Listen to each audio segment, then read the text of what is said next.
Today we're reading from Volume 2, FND Recovery Guide.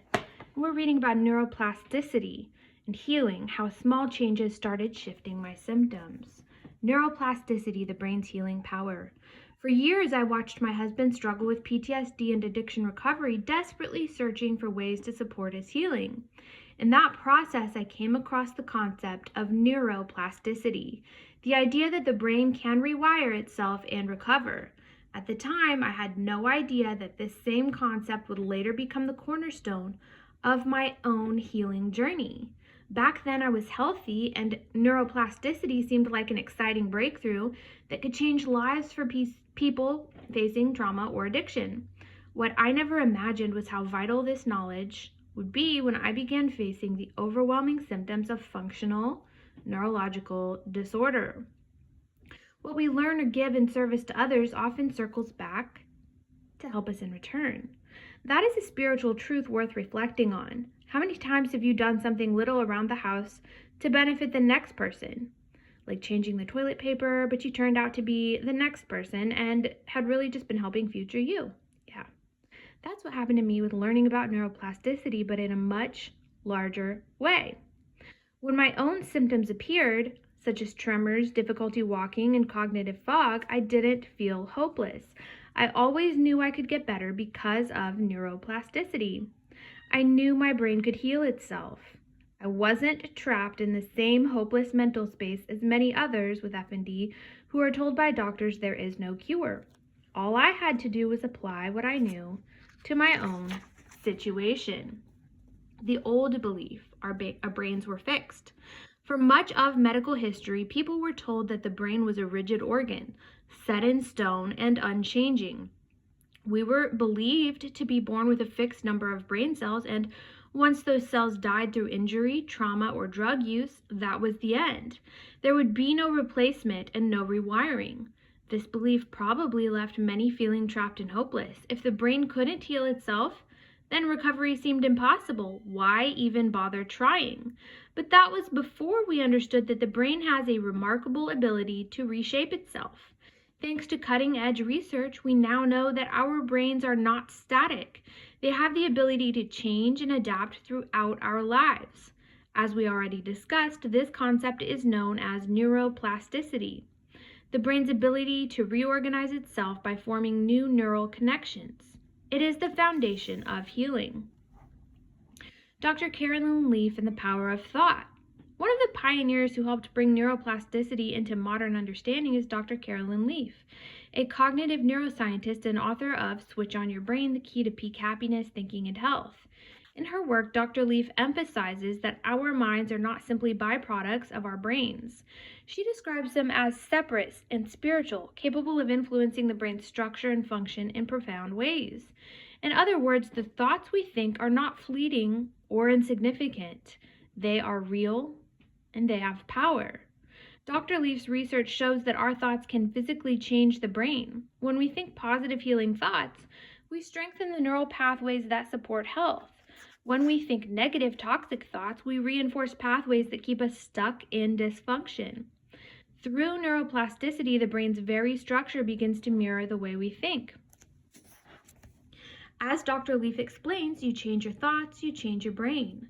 Neuroplasticity in practice, from damage to healing. The brain is capable of producing new cells and forming new neural connections throughout our lives. Even after injury, the brain can recover. Here is a fascinating insight. Not all cells die when there's an injury. Glial cells, which support and protect neurons, have been shown to revert to an immature state and redevelop, essentially resetting parts of the brain once thought to be permanently damaged. And there's a ton of sources here, which are referenced at the end of the book, if you want to read them for yourself. I personally experienced this when I felt the thread snap. Before I knew the science, I just intuitively felt like part of my brain snapped back to infancy and then progressed through the normal stages of human development. The sense of regression was mirrored in my symptoms. At first, my neck gave out and couldn't hold up my head, just like a newborn, but over time, that symptom faded. My brain could form only two-word sentences to communicate my needs, like need food. And sometimes I couldn't even speak those two words. All I could do was make a loud, nonsensical noise, just like when an infant cries for need to be met because it can't yet speak. Then I struggled with emotional regulation, much like a toddler learning to control their big feelings. Then I locked myself away in my room to heal, just like a teenager seeking solitude during a period of growth. And eventually, after a couple of years of isolation and rest, I gradually started becoming myself again. Fortunately, I had taken classes on human development as part of my teacher training before I got sick, so again, I had hope for my recovery because of what I already knew. Humans progress over time. We aren't stuck, and neither are our symptoms. I found that mine changed over time, and when I discovered the glial cell research, I had scientific evidence of what I already knew to be true. By retraining my brain, I started to see tangible changes in my symptoms. Slowly but surely, my injured brain repaired itself. The fog cleared, the tremors lessened, and I could function again. The science behind neuroplasticity. Studies show cognitive exercises, physical activity, and mindfulness practices can stimulate the brain's neuroplastic potential. Evidence from neuroimaging shows structural changes in gray matter after skill acquisition. And even habits tied to positive thinking can impact brain patterns over time. These interventions can promote the formation of new synapses, improve cognitive function, and even aid in the recovery of damaged brain regions. For example, research indicates that neuroplasticity may play a crucial role in the brain's ability to rewire itself following disruption caused by stress, trauma, or neurological damage, including in conditions like FND. Even on days when I felt no immediate improvement, I trusted that the small changes I was making in my thoughts, habits, and routines were having a profound impact on my brain's structure. It was a slow process, but every small victory added up to the big one I have today. Conclusion: the power of neuroplasticity. The journey to healing from FND is not easy, but with the knowledge of neuroplasticity, we can rewrite our story. We are not at the mercy of our symptoms or the limitations that others may impose upon us. Our brains have the incredible ability to heal, to adapt, and to change. And with that knowledge, we can reclaim control over our health, one thought and one connection at a time.